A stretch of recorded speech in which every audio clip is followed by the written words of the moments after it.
Mheshimiwa Osoro, government whip, mimi nimeambiwa na watu wa West Mugirango na Nyamira yote, hapo kwenye rais amekuweka kwa niaba ya Wakisii,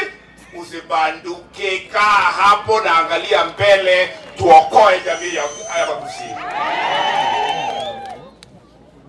Ujumbe ya pili, na kwa ruhusa yako naibu wa rais, Abakisii tigazote abanyama nyene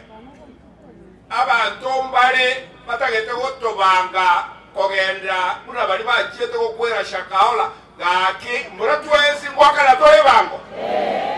serikali tokoe bango serikali kitaliye tomanye gwakane bango torwo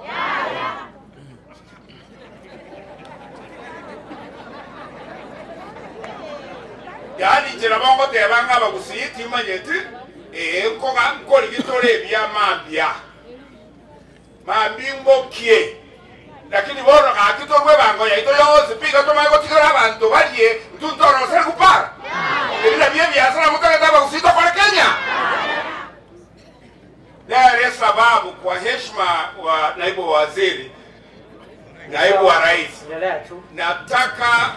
uchukulie rais wetu ujumbe wetu kwa Wakenya,